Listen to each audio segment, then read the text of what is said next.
This is an introduction to a noble family tree.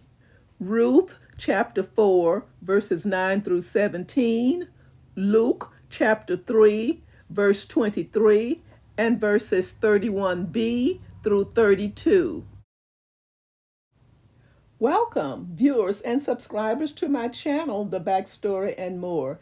I am Audrey. Every Sunday at 1 o'clock Central Standard Time, I release a new video for the upcoming Sunday school lesson. In this video, at this point today, I am simply offering an introduction to Sunday's Sunday school lesson that is entitled A Noble Family Tree. The introduction or the backstory to the lesson takes us to Ruth chapter 4, verses 1 through 8. But before we get to that point, we must remember that Ruth had, in essence, proposed to Boaz on the threshing floor, per Naomi's instructions. Boaz complimented Ruth for her kindness and commended her for not having chased after the younger men. But he also pointed out that there was another kinsman who was a closer relative than he to the family of Elimelech, and who would have the first right of serving as a guardian redeemer. Because he was a man of integrity, Boaz would not bypass the other kinsmen to fulfill Ruth's request. Boaz assumed and assured Ruth, however, that he would marry her if the other man declined to do so.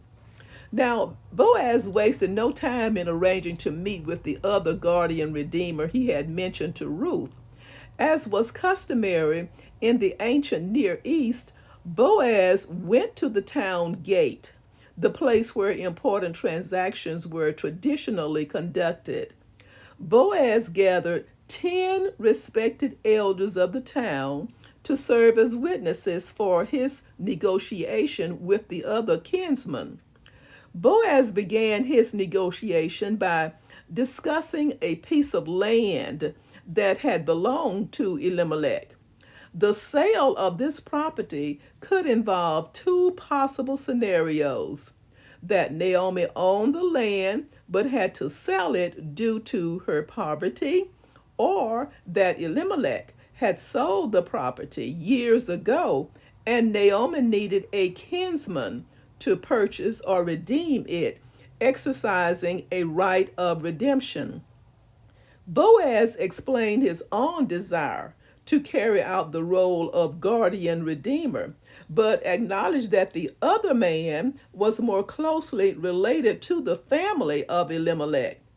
The kinsman expressed his willingness to redeem the land, but then Boaz supplied one crucial detail: the kinsman must also carry out the responsibility of marrying Ruth. In light of this new obligation, the relative declined taking on the role of guardian redeemer. He was concerned that he would endanger his own estate. In other words, if he were to have a son through Ruth, and that if that son turned out to be his sole surviving heir, then his own property would eventually go to the family of Elimelech.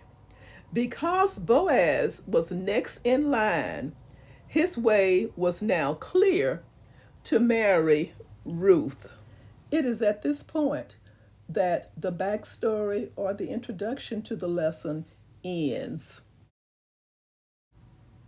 Follow the link below for the rest of the story, A Noble Family Tree. Thank you so very much for listening. Join me soon for the next backstory and more. Stay safe and may God bless.